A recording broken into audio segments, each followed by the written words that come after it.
บายเนาะพี่น้องเนาะนี่ จานกระโชยน้ำแน่ เอาว่าเอาหมกเอาอาจารย์เนาะมาบูชาทางพ่อผู้ช่วยเท้าเนาะ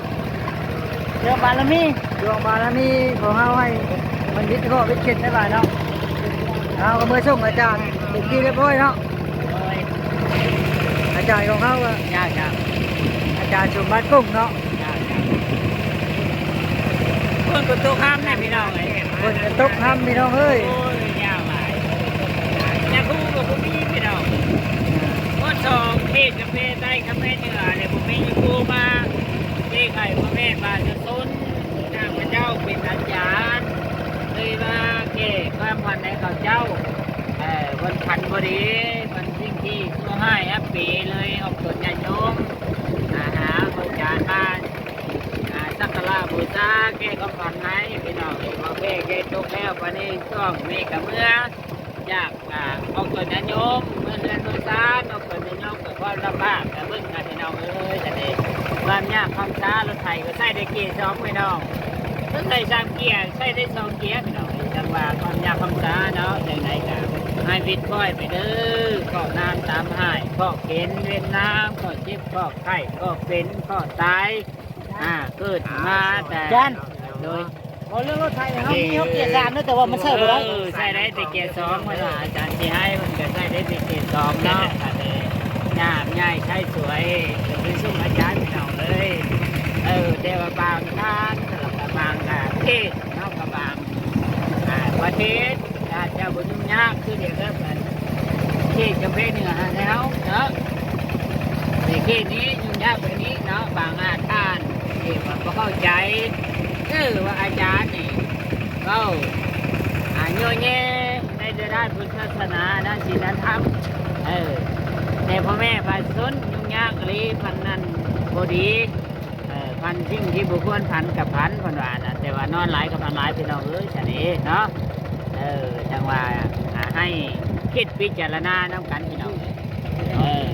ผู้พิจารณาแล้ว อย่างนั้นเนาะก็ขอความเคารพนับถือแก่พ่อแม่ประชาชนแก่อกตนญาติโยมแก่ครูบาอาจารย์ผู้เห็นหูผู้มีรักศีลรักธรรมในมาทั้งสี่ของพระพุทธเจ้าเนาะวางโอ้ในข้าพระเจ้าเรียนบุกสูงก็มูกระจำเนี่ย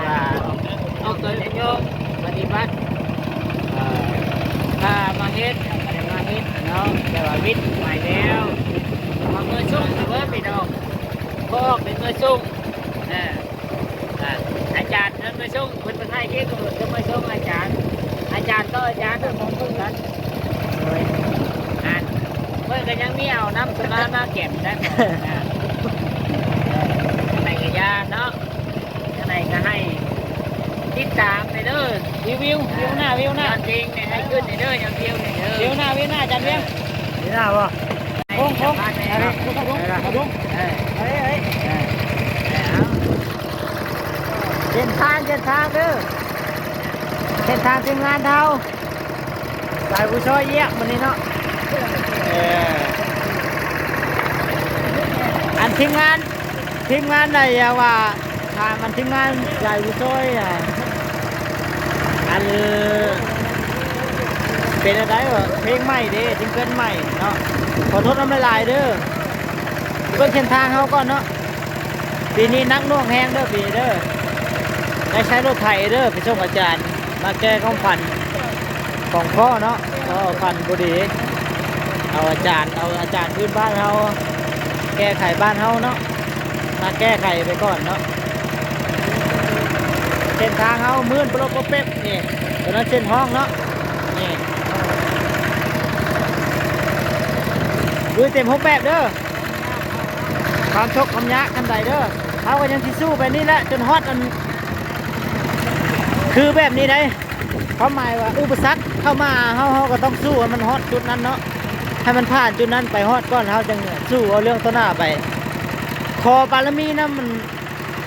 ผู้ใดมีอันสิ่งศักดิ์สิทธิ์เนาะให้อันพ้นทุกพ้นอย่างทีเนาะอุปสรรคนี่บ่อยากพ่อแล้วเราเรื่องพ่ออยากพ่อจะชิมดีเด้อนี่ลุยนี่เส้นทาง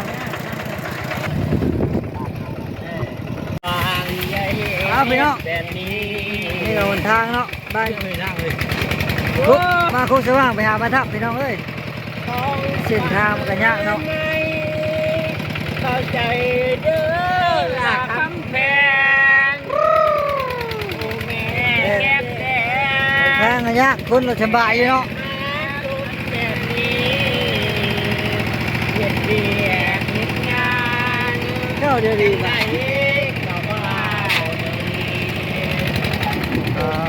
สามี อันนี้หนทางเส้นทางมาทับไปหามาคุกเนาะ บ่ได้เอาขอเสียง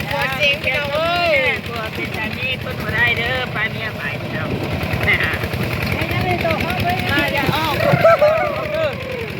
ปเมียอะไรมีหาเอาไว้ไม่ใช่บ่ได้เข้าใจเด้อล่ะทำแท้ไอ้สุดยอดไว้ก็สิแท้โอ้เบก